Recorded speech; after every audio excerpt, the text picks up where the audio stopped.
নমস্কাৰ সকলোকে স্বাগতম জনাইছোঁ। আজি আমি এই ভিডিঅ'টোৰ যোগেদি যিসকলে আগন্তুক দিনত নেট পৰীক্ষা দিম বুলি ভাবি আছে তেখেতসকলৰ মনত হঠতে অহা কেইটামান প্ৰশ্নৰ উত্তৰ দিবলৈ চেষ্টা কৰিম। ভিডিঅ'টো আৰম্ভ কৰাৰ আগতে সকলোকে এটা অনুৰোধ যাতে ভিডিঅ'টো আপোনালোকে সাবস্ক্ৰাইব কৰি দিব, লাইক কৰিব, শ্বেয়াৰ কৰিব।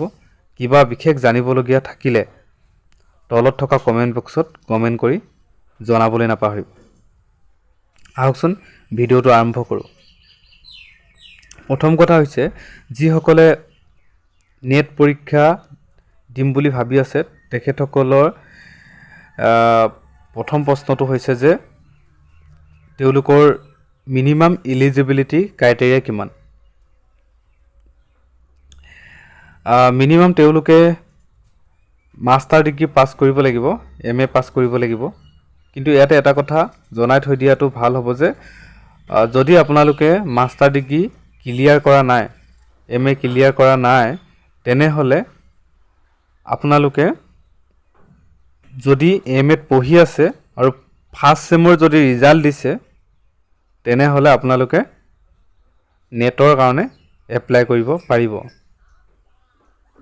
কিন্তু ফাইনেল ৰিজাল্টত আপোনালোকৰ মিনিমাম 55% থাকিবই লাগিব। অৱশ্যে যিসকল জেনেৰেল আছে তেখেতসকলকহে 55% লাগিব। OBC, ST, SC আজি ৰিজাৰ্ভ কেটেগৰীসকলৰ কাৰণে 50% হ'লেও 5% ইলেকশ্যন দিয়া হয়। 50% হ'লেও আপোনালোকে নেট পৰীক্ষা দিব পাৰিব। দ্বিতীয় প্ৰশ্নটো এজ লিমিট। নেট পৰীক্ষা দিবলৈ আপোনালোকৰ কোনো ধৰণৰ বয়সৰ ধৰা বন্ধা নিয়ম নাই। যিমান বছৰ হ'লেও আপোনালোকে নেট পৰীক্ষা দিব পাৰিব। এক্সাম ফিজটো হৈছে ইয়াৰ পিছত আহিলে এক্সাম ফিজটো হৈছে আপোনালোকে OBC হ'লে প্ৰায় 500 মান দিব লগা হয়। প্ৰত্যেকবাৰে বেলেগ বেলেগ কৰি নিৰ্ধাৰণ কৰে। অৱশ্যে তথাপিও প্ৰায় যিটো মানে আপোনালোকৰ সম্ভাৱনা থকাটো কৈছোঁ মই, জেনেৰেল কেটেগৰী হ'লে আপোনালোকে 1000 মান পে'মেণ্ট কৰিব লগা হয়। আৰু ST, SC এনেধৰণৰ মানে যিসকল কাষ্ট আছে তেখেতসকলে PWD তেখেতসকলে 250 মান পে'মেণ্ট কৰিব লাগে মানে এপ্লাই কৰোঁতে। আৰু এক্সাম পেটাৰ্ণটো এনেকুৱা ধৰণৰ যে আপোনালোকে যিটো মাষ্টাৰ ডিগ্ৰী কৰোঁতে MA কৰোঁতে আপোনালোকৰ যিটো মেজৰ ছাবজেক্ট আছিল এই মেজৰ ছাবজেক্টটো থাকিব, তাৰ পৰা প্ৰশ্ন আহিব।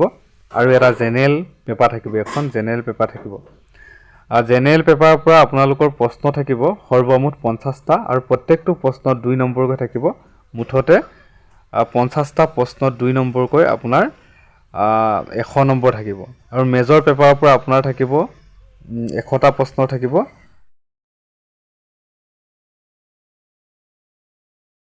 মুঠতে আপোনালোকৰ 300 নম্বৰৰ প্ৰশ্ন আহিব আৰু নেগেটিভ মাৰ্ক, কোনো ধৰণৰ নেগেটিভ মাৰ্ক নাথাকে। আৰু কোৱালিফাইং মাৰ্কটো প্ৰত্যেকবাৰে বেলেগ বেলেগ হয়। কোৱালিফাইং মাৰ্কটো আচলতে প্ৰত্যেকবাৰে বেলেগ বেলেগ হয়। কাট অফ এটা থাকে, কোৱালিফাইং মাৰ্ক বুলি নাথাকে ইমানটো বুলি। তথাপিও প্ৰায়ভাগ ছাবজেক্টত, বেছিভাগ ছাবজেক্টত মোৰ যদি এনেই বিগত দিনৰ পৰা ধাৰণাবোৰ চোৱাটো যদি ইমান ভুল নহয় তেনেহ'লে আপোনালোকে এইটো কথা ক'ব পাৰোঁ যে আপোনালোকে 175 মাৰ্ক যদি পায়, 175ৰ পৰা 80 ভিতৰত যদি পায় তেনেহ'লে আপোনালোকে প্ৰায় কোৱালিফাইড হোৱা সম্ভাৱনা থাকে। গতিকে আজিৰ ভিডিঅ'টোত মোৰ ক'বলগীয়া এইখিনি আছিল। মই আপোনালোকক সাধাৰণকৈ বুজিব পৰাকৈ বিষয়বস্তুখিনি জনাবলৈ চেষ্টা কৰিলোঁ। ধন্যবাদ।